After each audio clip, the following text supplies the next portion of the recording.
Salut tout le monde et bienvenue dans cette suite de vidéos sur ma borne arcade. Donc là c'est la deuxième vidéo que je vais vous proposer cette fois-ci. Donc comme je l'avais dit à la fin de la première, donc je vais me concentrer sur cette vidéo pour faire donc l'installation du logiciel, donc le Recalbox.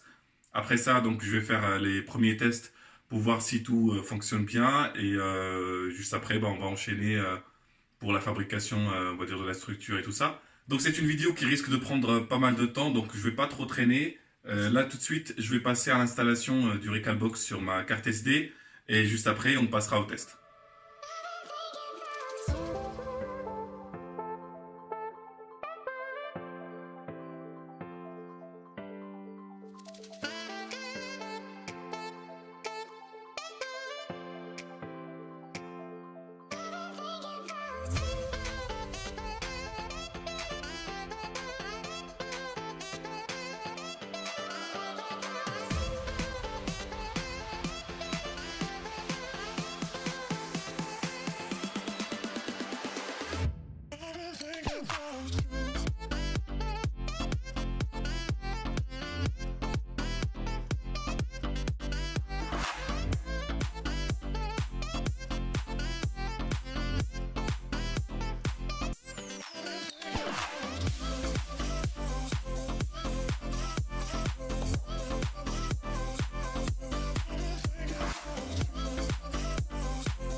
Bon là, après une première soirée de test, j'ai pu enfin finaliser un peu le paramétrage donc du Recalbox et tout ça. Niveau installation, c'était vraiment très simple.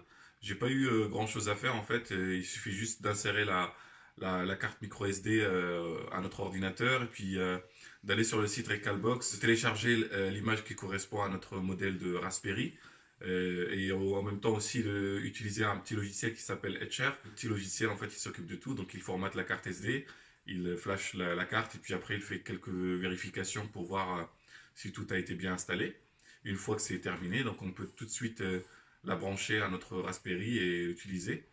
Alors j'ai utilisé une vieille manette USB que j'avais chez moi et que n'a pas pu être détectée par le Raspberry. Donc du coup c'était un peu chiant d'essayer de jouer ou de tester un peu les jeux et tout ça. Je voulais le faire avec ma manette PS4, mais bon, j'avais un peu la flemme de reparamétrer la manette et tout ça. Et du coup, j'ai profité de commander, donc par la même occasion, ce kit de manette. Voilà, que j'ai commandé sur Amazon. Il coûte vraiment pas cher, à moins de 9 euros. Et en fait, voilà, ça ressemble à une manette donc de NES. Et voilà, donc ça a été détecté très rapidement. J'ai pas eu à, on va dire, à faire autre chose, quoi que ce soit. Et franchement, ça marche très bien. Donc du coup, j'ai eu l'idée en fait de faire une petite extension sur ma borne arcade. Comme ça, si un jour j'ai pas envie de jouer avec les sticks et que je veux utiliser les manettes, bah, à ce moment-là, je pourrais le faire facilement. Alors j'ai essayé, oui. En fait, j'ai fait des tests par rapport à l'enceinte intégrée de l'écran. Sincèrement, c'était pas fameux. Voilà, il n'y avait pas un bon son et tout ça. Donc j'ai trouvé ça. Pareil, c'est des petites enceintes qui payent pas de mine, qui coûtent entre 5 et 6 euros. Là, pareil, je pense que je vais les utiliser dans cette première construction de ma borne. Après, je verrai si dans une prochaine, on va dire, je passerai sur un modèle qui soit un peu plus haut de gamme et autres. Mais bon, je les ai déjà testés. Ça envoie quand même du bon son. Donc, pour une première réalisation, je pense que ça devrait suffire. Et j'ai reçu aussi, donc là ce matin, c'est une sorte de bande adhésif que je vais coller sur la tranche, en fait, les tranches des planches de MDF, voilà, pour avoir une meilleure finition.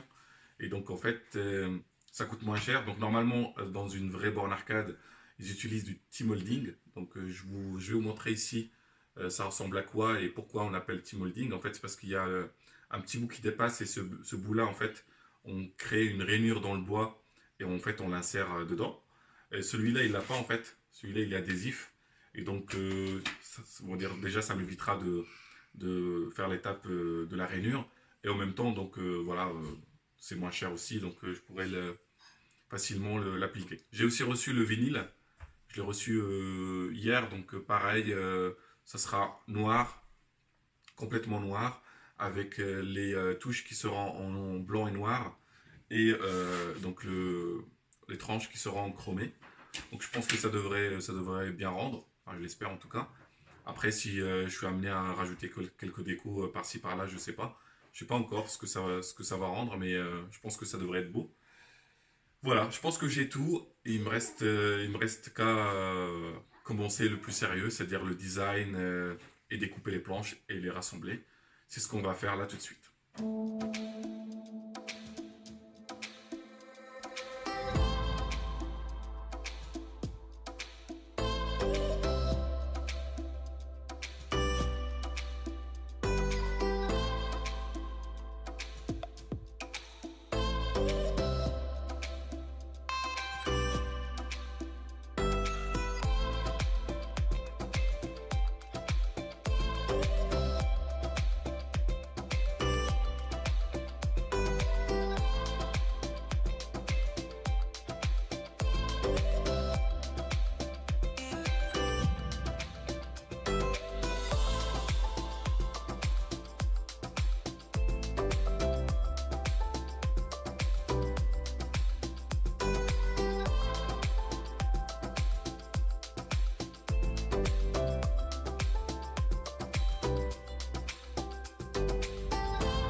Bon, je vais vous faire un petit bilan après cette première après-midi de construction.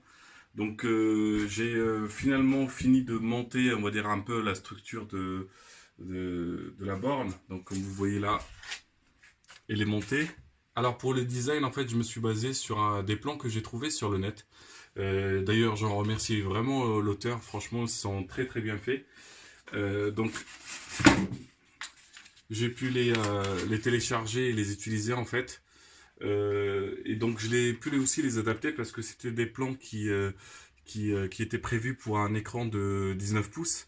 Moi le mien il fait 22 pouces, donc je me suis dit tant qu'à faire, bah, il faut juste on va dire l'élargir un peu.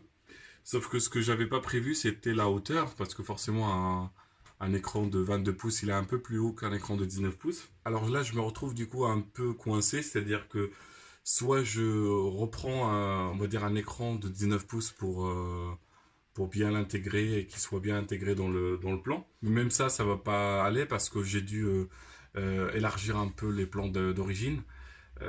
Du coup, je suis un peu obligé de garder, on va dire, cette construction-là, mais tout en un peu modifiant un peu vite fait le design. C'est-à-dire que, surtout à ce niveau-là, c'est-à-dire le marquis, donc ceux qui connaissent un peu on va dire, la composition d'une borne arcade, en fait, le côté qui est là, qui est au-dessus, lumineux, ça s'appelle un marquis. Et en fait, c'est là où normalement on met un peu de néon ou de la lumière pour voilà, le nom de l'arcade, le nom du jeu. Généralement, c'était destiné au nom du jeu et qu'il soit rétro-éclairé, qu'on puisse un peu l'identifier. Donc je pense que je serais amené à le raccourcir ou carrément à le supprimer. Parce qu'en fait, si je laisse mon écran vers le bas, ça va gêner en fait avec les joysticks et tout ça, ça va pas être cool. Donc je suis obligé un peu de le remonter. J'ai fait quelques tests, voilà, vous voyez là des planches pour voir un peu à quel niveau ça pourrait être sympa. Donc j'ai fait là, je sais pas si vous allez le voir. Ouais, là vous le voyez. Donc là, j'ai fait un trait, donc ça sera normalement le trait de mon écran. C'est-à-dire que ça sera l'inclinaison par rapport à ce que je veux faire pour mon écran. Et avec, on va dire, ce premier repérage, je suis obligé de modifier ici le haut. Mais bon, pour revenir à la construction, j'avais acheté des tasseaux en MDF. Je peux vous le dire clairement, n'achetez pas de MDF, surtout en tasseau, c'est vraiment pourri, ça sert à rien.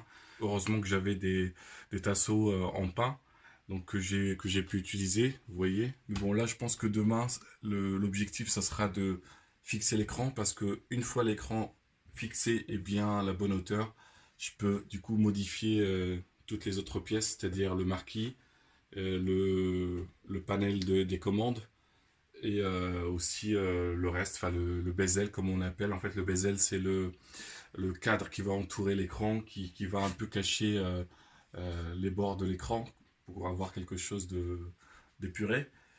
Donc voilà quoi, donc il y a quand même pas mal de modifs à faire. Bon, malgré ça, je reste quand même assez content du design.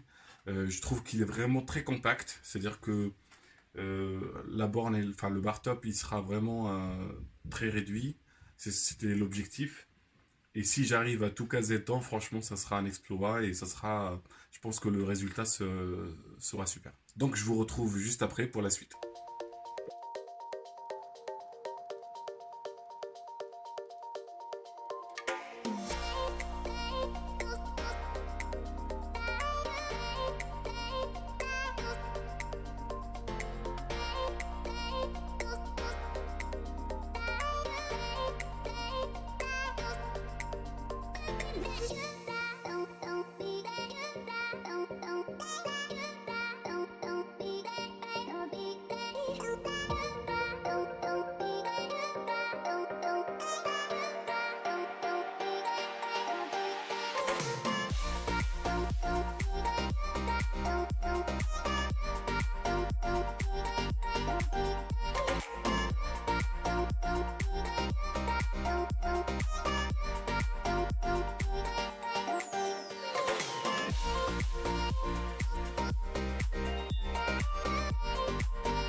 Bon voilà, enfin l'écran est fixé. Après les craintes d'hier soir par rapport justement à l'emplacement et aussi à la place que que va laisser l'écran pour le marquer, tout ça, bah finalement je me rends compte que une fois placé, bah ça va, ça gêne pas trop, donc il y a pas, donc ça va pas prendre beaucoup de place, plus de place que prévu.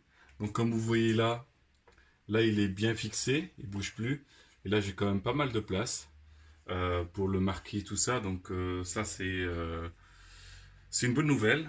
Il y a aussi pas mal de place là devant pour mon pad de joystick. Donc non, je suis satisfait hein, finalement de ça. Même l'installation, bah, ça a été, j'ai pas trop galéré en fait. Donc je pense que c'était ça aussi le pied qui me gênait. Et du coup, j'arrivais pas trop à bien me positionner, à bien trouver le bon angle. Mais une fois que le pied a été enlevé, une fois que je l'ai installé, bah, je trouve que c'est bien. Il est bien incliné et il y a assez de place pour le marquis et aussi pour le pad. Donc ça, c'est bon signe. Alors juste une petite précision par rapport à la fixation. J'ai dû un peu modifier les plans d'origine, surtout au niveau de la fixation de l'écran, parce qu'en fait, il demandait juste à mettre une petite cale, en fait, comme celle que j'ai mis ici, enfin un petit tasseau. Il demandait à mettre un tasseau ici et de l'autre côté. Alors j'ai pas voulu faire cette option-là parce que, étant donné que c'est du médium qui est sur le côté, voilà, je pense que ça sera pas très solide. Et tout le poids de l'écran sera vraiment posé sur deux pauvres tasseaux. J'ai préféré en fait faire cette découpe là et avoir quelque chose qui est, on va dire, qui est posé, collé et vissé bah, contre la paroi, mais aussi qui est posé, enfin tout le poids il est posé sur la base. Ce qui veut dire que l'écran voilà, il va pas trop s'appuyer sur les côtés et en gros il sera bien positionné, il bougera pas. Et juste pour le fixer, pour qu'il puisse pas bouger si je le transporte ou autre. Donc normalement il y a déjà une encoche ici, donc ça évite qu'il bascule. Mais pour on va dire un peu sécuriser le tout, j'ai rajouté des petites équerres métalliques. Donc vous voyez, il y en a une ici et une de l'autre côté. Et donc là, vous voyez, c'est vraiment très solide, ça bouge pas du tout. Et comme vous pouvez le voir, il y a quand même pas mal de place en bas et en haut. Donc je peux installer pas mal de choses dedans. Je pense que je vais arrêter cette vidéo ici pour pas faire une trop longue vidéo. Donc la suite, vous l'aurez dans le prochain épisode. Donc il restera à faire le marquis et aussi le pad donc avec les joysticks et tout ça. Donc ça sera aussi un gros morceau à gérer. Mais voilà, donc là déjà, je pense que le projet il avance bien. Alors si vous avez des questions, bah, comme d'habitude, vous pouvez me les poser en bas en commentaire. Aussi, si parmi certains d'entre vous, vous avez déjà fait une borne arcade ou voilà, vous savez un peu en construire et que vous souhaitez me donner des conseils, bah, n'hésitez surtout pas. Donc moi je suis preneur. Si vous aimez mes vidéos, n'hésitez pas à les partager, les liker, tout ça. Et surtout n'hésitez pas à vous abonner pour ne pas rater la suite. Quant à moi, bah, je vous dis à plus dans le prochain épisode. Salut!